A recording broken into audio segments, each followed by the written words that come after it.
శ్రీ మాత్రే నమః.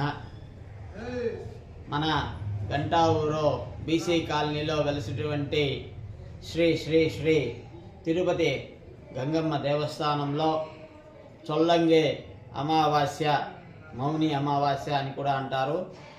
అమావాస్య సందర్భంగా ఈరోజు మన తిరుపతి గంగమ్మ తల్లి చాముండేశ్వరి అలంకారంలో అమ్మవారు దర్శనమిస్తున్నారు.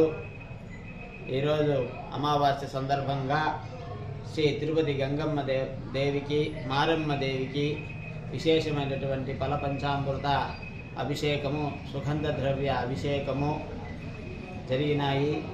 అలానే ఉదయము అమ్మవారికి ప్రత్యేక పూజ, కుంకుమార్చన, ప్రత్యేక హారతులు, తీర్థప్రసాద వినియోగము జరిగింది. అలానే సాయంకాలం సంధ్యాకాలంలో అమ్మవారికి విశేషమైనటువంటి కుంకుమార్చన, విశేషమైనటువంటి హారతులు జరిగినాయి. అలానే భక్తాదులందరూ అమ్మవారి యొక్క సేవలో పాల్గొని అమ్మవారి యొక్క ఆశీస్సులు తీసుకున్నారు. ఈరోజు మౌని అమావాస్య విశేషం ఏమంటే, ఈరోజు చాలా ప్రసిద్ధమైనటువంటి అమావాస్య. మనకు దీనిని తై అమావాస్య అని కూడా అంటారు.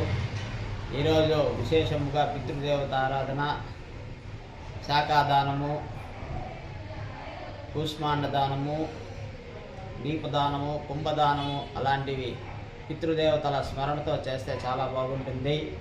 అలానే వారి యొక్క పితృదేవత అనుగ్రహం కలుగుతుంది.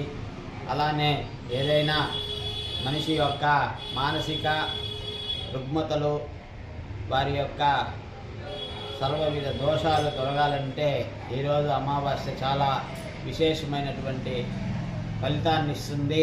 అందులోనూ అమ్మవారి యొక్క విశేషమైనటువంటి పూజా కార్యక్రమంలో పాల్గొంటే అమ్మవారి యొక్క విశేషమైనటువంటి ఆశీస్సులతో వారికి ఉన్నటువంటి రుగ్మతలన్నీ తొలగి వారి యొక్క జీవితంలో అంటు వ్యాధులు కానీ, వారి యొక్క మానసిక రుగ్మతలు కానీ, పాడి పంటలు కానీ, పశు సమృద్ధి కానీ జరుగుతుంది.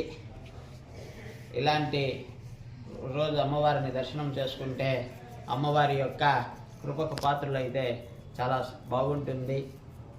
శ్రీమాతే.